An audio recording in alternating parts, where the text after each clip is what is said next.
Hello बच्चों, SS लोकर्स academy में आप सबका स्वागत है।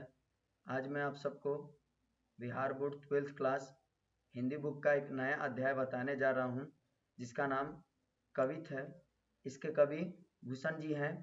तो मैं आज आप सबको भूषण जी के बारे में और जो कवित पाठ है, कवित पाठ में जो दो कवित दिया गया है, कवित 1 और कवित 2, उसका अर्थ मैं बताने वाला हूँ। तो आप सभी लोग इस वीडियो को आखिरी तक जरूर देखिएगा और वीडियो अच्छा लगे तो अपने दोस्तों में जरूर शेयर कीजिएगा। तो चलिए वीडियो को शुरू करते हैं। सबसे पहले मैं आप सबको ये बता दूं कि जो कवित पाठ है इसके कवि भूषण जी हैं। तो भूषण इनका जो है क्या था कि नाम नहीं था। भूषण इनका क्या था, इनको उपाधि दिया गया था। भूषण जो ये नाम दिया गया है ये क्या है, इनका उपाधि है। इनका असली नाम जो था वो घनश्याम नाम था। भूषण जी का जो है असली नाम घनश्याम नाम था, लेकिन जो घनश्याम नाम है वो ये लुप्त हो चुका है, छुप गया है। सभी लोग जो है वो इनको भूषण जी के नाम से याद करते हैं। तो कवित पाठ के अगर पूछा जाएगा कवि कौन है तो हमें भूषण जी ही बताना है, लेकिन इनका मूल नाम अगर पूछा जाए मूल नाम क्या होगा तो वो घनश्याम है। ठीक, अब आगे देखा जाएगा कि भूषण जी का जन्म जो है 1613 ईस्वी में हुआ था। जन्म स्थान यानी इनका जन्म कहाँ पर हुआ था तो तिकवापुर, कानपुर, उत्तर प्रदेश में इनका जन्म हुआ था। इनका निधन की बात करेंगे हम लोग तो निधन 1715 ईस्वी में हुआ था। इनके पिता का नाम रत्नाकर त्रिपाठी था। ठीक, इनका उपनाम यानी अभी मैं आप सभी लोगों को नाम के बारे में बताया कि इनका उपनाम क्या था, भूषण था। वास्तविक नाम तो इनका घनश्याम था, लेकिन इनका उपनाम क्या है तो भूषण है। और कहा जा रहा है कि चित्रकूट के सोलंकी राजा रुद्रशाह ने इन्हें कवि भूषण की उपाधि दी थी। तो ये वीवीआई ऑब्जेक्टिव है, याद रखिएगा आप सभी लोग। ये पूछा जाता है एग्जाम में कि भूषण जी को कवि भूषण की उपाधि किसने दी। तो किसने दिया था तो सोलंकी राजा रुद्रशाह ने। चित्रकूट के जो सोलंकी राजा थे रुद्रशाह, वही ने क्या किया, भूषण की उपाधि कवि को दी थी। इसके बाद कहा जा रहा है कि आगे उपनाम भूषण इतना प्रसिद्ध हुआ कि मूल नाम विस्मृत हो गया। विस्मृत मतलब होता है छिप जाना, यानी इनका जो वास्तविक नाम था भूषण जी का वो छिप गया और सभी लोग जो है आज इनको भूषण से ही याद करते हैं। तो वास्तविक नाम मैंने आप सबको बताया क्या था तो घनश्याम था। तो आप सभी लोग याद रखिएगा। इसके बाद कहा जा रहा है इनके प्रमुख आश्रयदाता के बारे में। प्रमुख आश्रयदाता, तो प्रमुख आश्रयदाता कौन कौन थे तो छत्रपति शिवाजी जो थे, शिवाजी के पुत्र साहू जी थे, और पन्ना के बुंदेल राजा छत्रसाल थे। यानी जो हमारे भूषण जी उनके आश्रय देने वाले कौन कौन से तो छत्रपति शिवाजी थे, और शिवाजी के ही पुत्र साहू जी थे, और पन्ना के बुंदेल राजा छत्रसाल थे। एक चीज मैं आप सबको ये भी बता दूं कि छत्रसाल के पिता का क्या नाम था तो क्षितिपाल था। छत्रसाल के पिता का नाम आप लोग याद रखिएगा, क्षितिपाल इनके पिता का नाम था। ठीक, आगे जो है हम लोग देखेंगे इनके विशेष के बारे में, यानी इनका विशेष। तो विशेष में कहा जा रहा है कि रीतिकाल के प्रसिद्ध कवि चिंतामणि त्रिपाठी और मोतीराम भूषण के भाई के रूप में जाने जाते हैं। कहने का मतलब ये हुआ कि जो रीतिकाल के प्रसिद्ध कवि चिंतामणि त्रिपाठी हैं और मोतीराम जी हैं, ये दोनों क्या थे, भूषण जी के भाई थे। इसके बाद कहा जा रहा है कि शिवराज भूषण 384 छंदों में 105 अलंकरणों का निरूपण और छत्रपति शिवाजी की प्रशस्ति करने वाली मुक्तकों का संग्रह है। यानी इसमें जो है इनकी 3 रचनाएं हैं। ये रचना जो है यहाँ पे दे दिया गया, कृति में होना चाहिए था, लेकिन आप लोग याद रखिएगा कि इनकी जो है फेमस 3 रचनाएं, एक शिवराज भूषण है, एक शिवा बावनी, एक छत्रसाल दशक है। शिवराज भूषण में कहा जा रहा है कि इसमें 105 अलंकरणों का प्रयोग किया गया है और 384 छंद है, जिसमें कहा जा रहा है कि छत्रपति शिवाजी के बखानों के बारे में वर्णन किया गया या मुक्तकों का वर्णन किया गया है। उसी तरह शिवा बावनी, बावनी कहने का मतलब 52, यानी कोई पूछेगा कि शिवा बावनी में कितने मुक्तक है तो वहां हम लोग बताएंगे कि 52 मुक्तक है। ठीक, और इसमें किसके बारे में वर्णन किया गया है तो छत्रपति शिवाजी की वीरता का वर्णन किया गया है। उसी तरह दूसरा इनके जो कृति वो छत्रसाल दशक है। तो छत्रसाल दशक में क्या किया गया है, तो छत्रसाल दशक में 10 छंदों का प्रयोग किया गया और इसमें छत्रसाल के वीरता का यशोगान किया गया है। ठीक, छत्रसाल दशक में 10 छंद है जिसमें से छत्रसाल जी की वीरता का बखान किया गया है, वीरता का वर्णन किया गया है। इसके बाद कहा जा रहा है कि इनकी और 3 रचनाएं थी जो क्या है, अपर्याप्त है, जिसमें से पहला है भूषण हजारा, दूसरा है भूषण उल्लास और तीसरा है दूषण उल्लास। ये तीनों जो है भूषण जी के जो अपर्याप्त रचनाएं हैं। ठीक, और ये और कहा जा रहा है कि कुछ अस्फुट पद भी प्राप्त होते हैं, और कहने का मतलब है कि कुछ ऐसी रचनाएं भी इनकी है जो पद रचना है वो भी प्राप्त की जाती हैं। तो हमें केवल 3 रचनाओं को ध्यान में रखना है, शिवराज भूषण को, शिवा बावनी को और छत्रसाल दशक को। छत्रसाल दशक में 10 छंद का प्रयोग किया गया है, शिवा बावनी में 52 मुक्तक है और शिवराज भूषण में कितने अलंकारों का प्रयोग किया गया है, तो 105 अलंकारों का। ये तीनों ऑब्जेक्टिव पूछा जाता है, आप लोग याद रखिएगा। इसके बाद आगे हम लोग भूषण जी से संबंधित या पाठ से संबंधित कुछ और बातों को जानेंगे। जैसे पहला पॉइंट है हमारा कि भूषण हिंदी काल या हिंदी कविता में रीतिकाल के एक प्रसिद्ध कवि थे। ये याद रखना, आप सभी लोगों को पूछा जाता है ऑब्जेक्टिव में कि भूषण जो है किस काल के कवि थे, तो भूषण किस काल के कवि थे, तो रीतिकाल के कवि थे, ये हमें याद रखना है। दूसरा पॉइंट कहा जा रहा है कि भूषण जी का मूल नाम घनश्याम था। मैंने आप सभी लोगों को पहले भी बताया कि भूषण जी का जो मूल नाम था वो क्या था, तो घनश्याम था, इसको भी याद रखना है। तीसरा पॉइंट कह रहा है हमारा कि रीतिकाल में श्रृंगार रस की प्रधानता होती थी। ये भी याद रखना हमें कि रीतिकाल में किस रस की प्रधानता होती है, तो श्रृंगार रस की। लेकिन भूषण जी वीर रस को प्रमुखता देते हैं, लेकिन भूषण जी जो थे वो श्रृंगार रस को छोड़कर उन्होंने क्या किया कि वीर रस का उन्होंने प्रयोग किया, उन्होंने वीर रस का अपनी रचनाओं में प्रयोग किया था। इसी तरह चौथा पॉइंट में कहा जा रहा है कि यहाँ प्रस्तुत दोनों कवित में भूषण ने छत्रपति शिवाजी और छत्रसाल की शौर्य और वीरता का बखान किया है। यानी कि जो 2 कवित दिया गया है, कवित 1 में छत्रपति शिवाजी के वीरता के बारे में और कवित 2 में छत्रसाल की जो तलवार थी उसके मतलब की बखान जो है भूषण जी ने किया है। तो अगर कोई पूछेगा कि दोनों कवित में किन 2 महापुरुषों के बारे में जिक्र है, किन 2 मतलब कि वीर पुरुषों के बारे में जिक्र है, तो छत्रपति शिवाजी और छत्रसाल के बारे में। छत्रपति शिवाजी की वीरता के बारे में पहले कवित में वर्णन किया गया और दूसरे कवित में छत्रसाल की तलवार के बारे में वर्णन किया गया है। तो ये हमारा भूषण जी के बारे में था, जो कि मैंने लाइन बाय लाइन आपको जो भी इम्पोर्टेंट चीजें थी उसको मैंने आप सभी लोगों को बताया। अब आगे जो है मैं आप सबको कवित पाठ बताने जा रहा हूँ, तो आप सभी लोग ध्यान से एक एक करके पंक्ति को के अर्थ को समझिएगा। जैसे सबसे पहला कवित है हमारा, जिसमें मैंने आप सभी को बताया कि इसमें जो हमारे छत्रपति शिवाजी हैं उनके वीरता का जो बखान पहले कवित में किया गया है। कहा जा रहा है कि इंद्र जिमी जंभ पर बाड़ो जो अम्ब पर। इंद्र मतलब क्या होगा, इंद्र जो इंद्र भगवान थे। ठीक, जिमी मतलब क्या होगा, जैसे, जिमी का मतलब क्या होगा, जैसे होगा। जंभ पर, जंभ पर मतलब क्या होगा कि यम पर।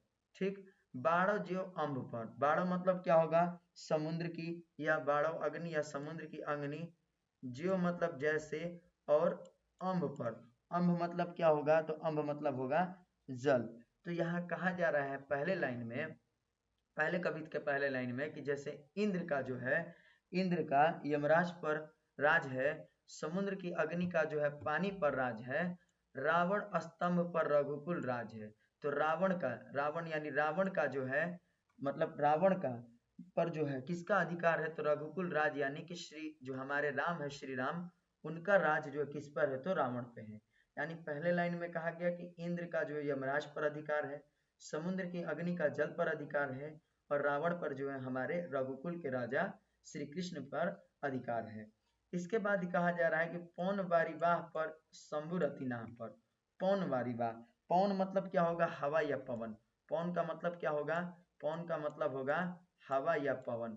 पौन का मतलब हमें याद रखना है कि पवन या हवा होता है। तो कहा जा रहा है कि पौन वारीवाह, तो पवन का जो है, पवन का बादलों पर अधिकार है, बादलों पर राज है, शंभु रतिनाह पर। और शंभु, शंभु यानी कि शिव जी का जो है रतिनाह के पति कामदेव पर अधिकार है।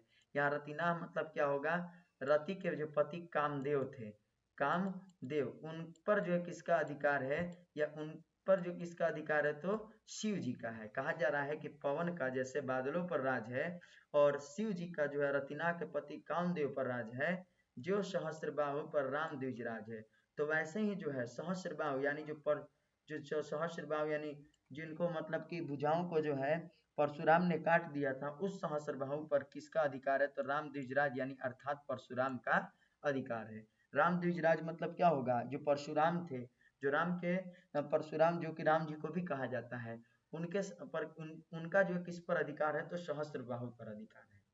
तो ये पहले कवि का पहले 4 पंक्तियों का हम लोग अर्थ फिर से समझेंगे।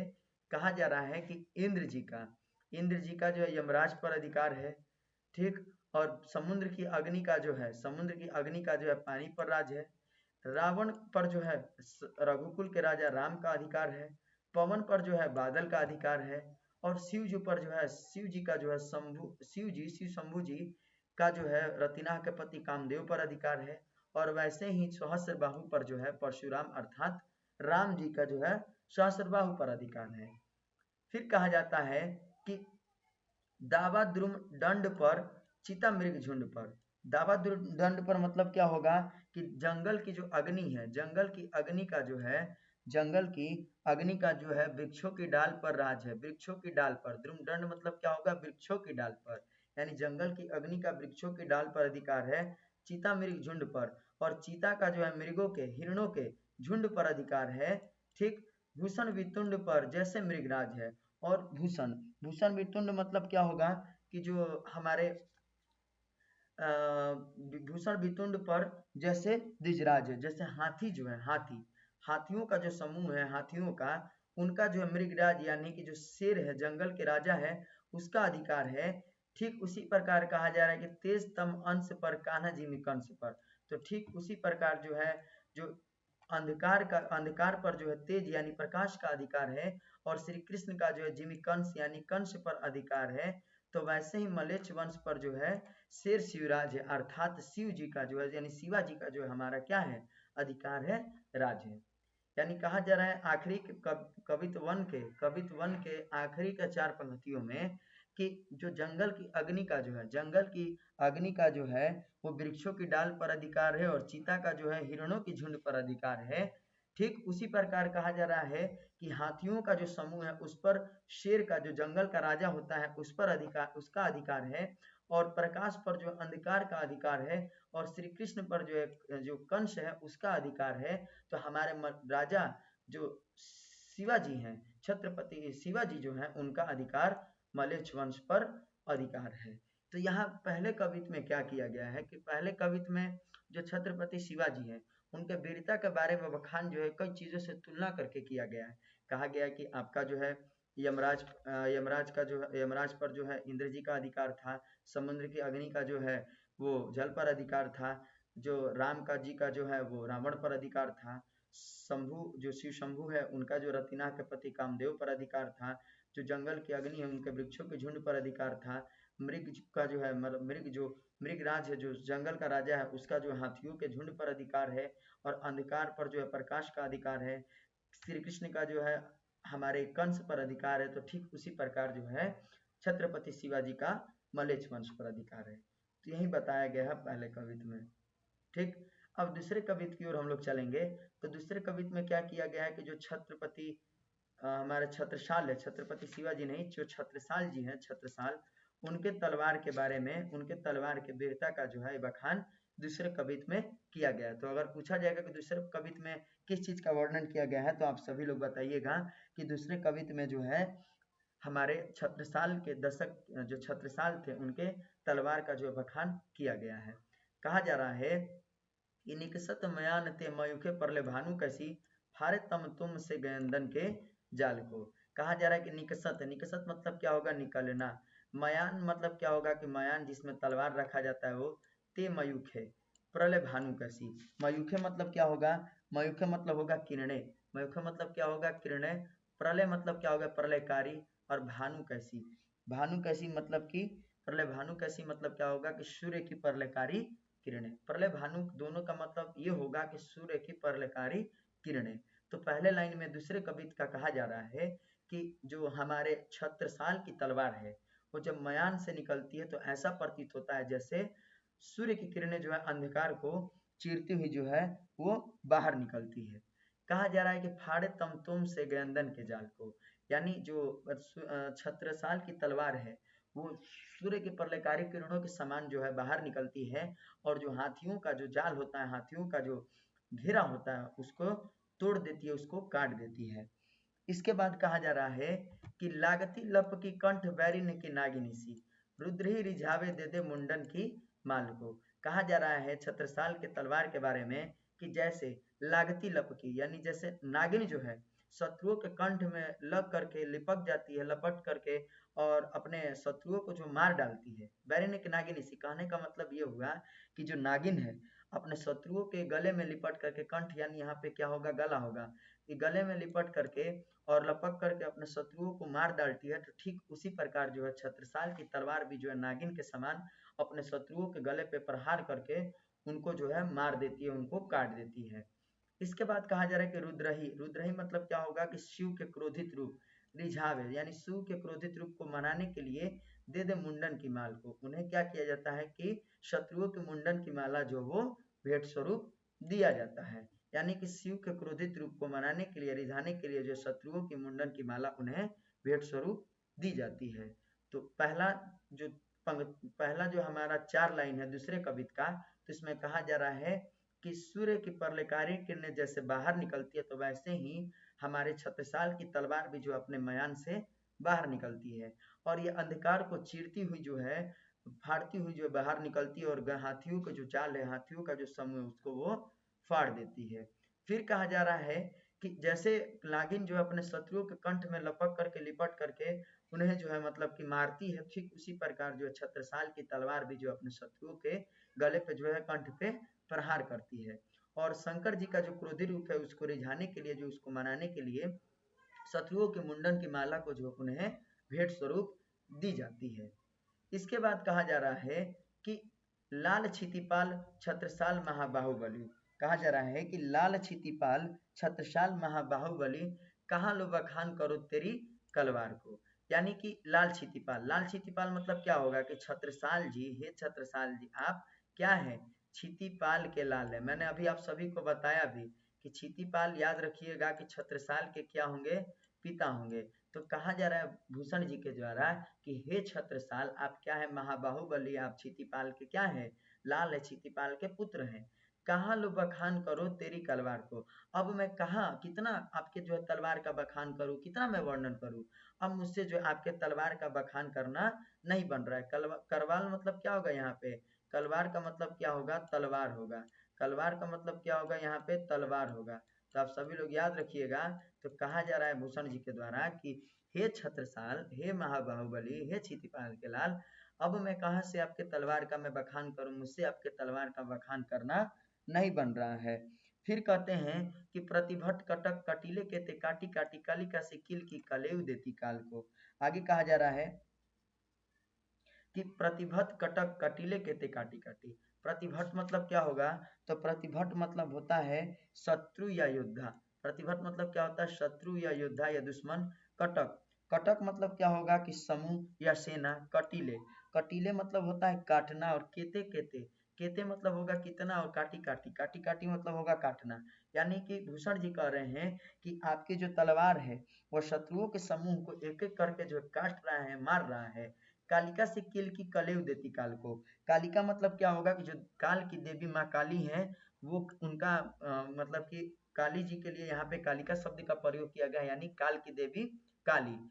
सी कलेव, सी कलेव मतलब सी किल की कलेव देती काल को। किल की मतलब क्या होगा, किलकार या प्रसन्नता। और कलेव मतलब क्या होगा, भोजन। आप सभी लोग को पता है कि कलेव मतलब क्या होता है, भोजन होता है। कलेव मतलब क्या होगा, तो भोजन होगा। तो यहाँ कहा जा रहा है भूषण जी के द्वारा कि हे छत्रसाल, आपकी तलवार जो है एक एक करके शत्रुओं के समूह को काट रही है, मार रही है। और जो शत्रुओं के मतलब कि मुंडन हो गया, उनका रक्त हो गया, उनको जो है भोजन के रूप में जो है माँ काली को चढ़ाया जा रहा है भेंट स्वरूप, ताकि वो प्रसन्नचित और खुश हो जाए। तो यहाँ पे ये दोनों लाइन का मतलब यही हुआ। तो एक बार मैं फिर से शुरू से दूसरे कवित को बता रहा हूँ, ध्यान से सुनिएगा। दूसरा कवित में कहा जा रहा है कि जो छत्रसाल की तलवार है वो सूर्य के प्रलयकारी किरणों के समान जो मैदान से बाहर निकलती है और अंधकार को चीरती फाड़ती हुई जो है हाथियों के समूह को, हाथियों के जाल को वो काट देती है। जैसे नागिन जो है अपने शत्रुओं के कंठ में लिपट करके उनको मारती है, ठीक उसी प्रकार जो है जो छत्रसाल की तलवार है वो भी अपने शत्रुओं को जो है वो कंठ पे जो है यानी गर्दन पे प्रहार करती है। जो छत्रसाल की तलवार शत्रुओं के मुंडन को काट रही है, तो मुंडन की माला बना करके जो है शिव के क्रोधित रूप को रिझाने के लिए, उनको मनाने के लिए दिया जा रहा है। साथ में कहा जा रहा है हमारे भूषण जी के द्वारा कि हे क्षितिपाल के लाल छत्रसाल महाबाहुबली, मैं आपकी तलवार का मैं कितना बखान करूं, आपके तलवार का बखान करना मुझसे नहीं बन रहा है। फिर कहते हैं कि आपकी जो तलवार है वो शत्रुओं के समूह को एक एक करके जो है काट रही है, उनको मार रही है, और शत्रुओं की जो मुंडी हो गई, शत्रुओं का जो खून हो गया, उनको भोजन रूपी जो है माँ कालिका देवी को प्रदान किया जा रहा है ताकि वो प्रसन्नचित हो सके। तो ये दोनों कवित था। पहला कवित में छत्रपति शिवाजी के वीरता के बारे में बखान किया गया और दूसरा कवित में हमारे छत्रसाल के तलवार के बारे में बखान किया गया। आई होप आप सभी लोग अच्छे से इस वीडियो को सुने होंगे, देखे होंगे और समझे होंगे। ठीक, इसके नेक्स्ट वीडियो में मैं आप सबको इस पाठ का ऑब्जेक्टिव क्वेश्चन और सब्जेक्टिव क्वेश्चन बताऊंगा। तो आप सभी लोग हमारे चैनल से जुड़े रहें, और जो लोग भी हमारे चैनल पर नए हैं तो हमारे चैनल को सब्सक्राइब कर लेंगे, बेल आइकन को प्रेस कर देंगे, ताकि हमारे नए नए वीडियो का अपडेट जो है आप सभी लोगों तक पहुंच सके। धन्यवाद।